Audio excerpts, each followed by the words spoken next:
20-year-old blind girl sat on a cold sidewalk begging for coins she couldn't see. Her name was Sarah Mitchell, and she had been sitting on this same stretch of concrete outside Marco's Diner on 4th Street in Reno for years. The sidewalk knew her weight. The brick wall behind her knew the shape of her back. The city passed her every day, but never really saw her. She had nothing. No home to return to when the cold became unbearable. No family to call when the nights felt too long. No future she could picture, even if she'd had her sight.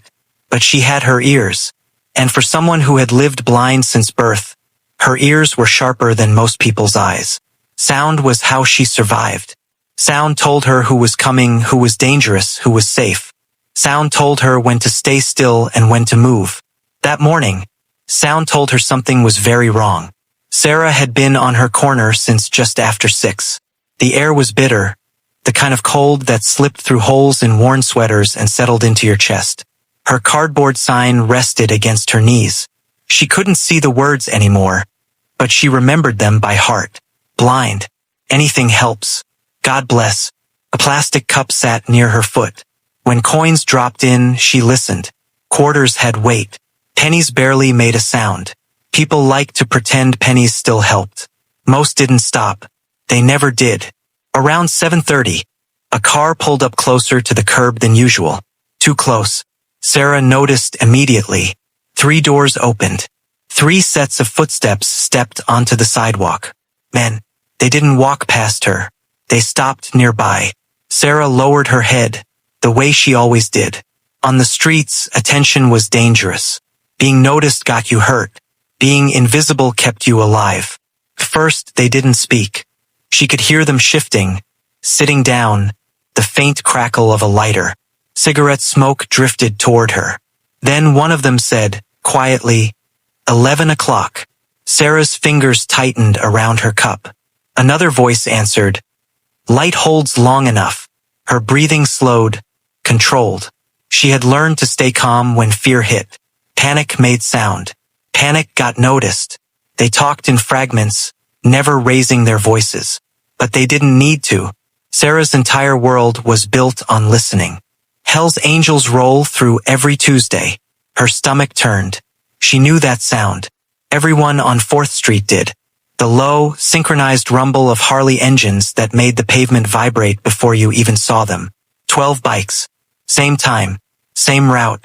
They stop at the red, one man said. That's when we hit. Hit. The word landed heavy. Sarah's heart started pounding, but she didn't move. She heard metal shift. Maybe weapons, maybe just belts. She didn't know. She didn't need to. They won't see it coming, another man said. Set the trap. Take them down. Sarah felt cold in a way that had nothing to do with the weather. She couldn't see their faces. Couldn't see their hands. Couldn't see how close death already was. But she could hear intent. And intent sounded sharp. The men laughed quietly, like this was already decided. They stayed for a while talking through details. Timing. Positions. Numbers. Enough information for Sarah to understand one terrifying truth. People were going to die on this street. Around 9, the men stood up and left. Their car drove off slowly. Sarah stayed frozen, her back pressed to the brick wall, her ears still straining. She replayed every word in her head, every tone, every pause. Then the street returned to normal. Footsteps, traffic, the diner door opening and closing. But nothing was normal anymore, because when the rumble of Harley engines finally filled the street later that morning, Sarah Mitchell did something that should have gotten her killed. And it all started right here, with a blind girl who heard a secret no one meant her to hear. Sarah sat there long after the men were gone. The sidewalk felt harder than it had before, like the ground itself now carried weight. The city went on around her. Cars passing, doors opening, people talking, but everything sounded distant, muted, like she was underwater. She replayed the conversation again and again in her head.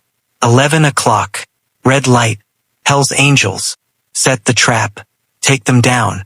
6 years on the street had taught her the difference between idle talk and real danger. This wasn't bravado. This wasn't exaggeration. These men were organized, calm, certain. That was what scared her the most. Sarah had survived by minding her own business, by not asking questions, by not getting involved. The streets punished curiosity. They punished courage even more. Her instinct screamed at her to do what she always did. Stay quiet. Stay invisible. Stay alive. But another sound kept breaking through her thoughts. The low, powerful rumble of motorcycle engines. She imagined it even before it arrived. She knew exactly how it would feel when the bikes came down 4th Street. The way the vibration traveled through the concrete and into her bones. She had heard that sound every Tuesday for weeks. And she had learned the men attached to it. 5 weeks ago, the Hells Angels had stopped at the light right in front of her corner. Back then, she'd braced herself, expecting fear, maybe trouble. That was how most people reacted. Instead, one of them had spoken to her. "You got a name?" The memory came back clearly. His voice had been deep, rough around the edges, but steady. Not mocking, not cruel. "Sarah," she'd answered.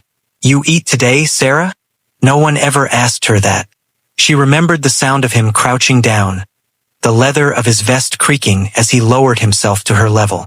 She remembered the weight of paper bills being placed gently into her cup, not dropped like an afterthought. She remembered the warmth of real food in her hands minutes later. Eggs, bacon, toast, a full meal. The first real meal she'd had in months. Now those same men were walking into a trap. Sarah hugged her arms around herself. Her hands were shaking, and she couldn't tell if it was fear or the cold, or both. She had no phone, no way to call the police, no proof anyone would believe. Even if she somehow got help, how would she explain it? "I'm blind and homeless, but I overheard a murder plot."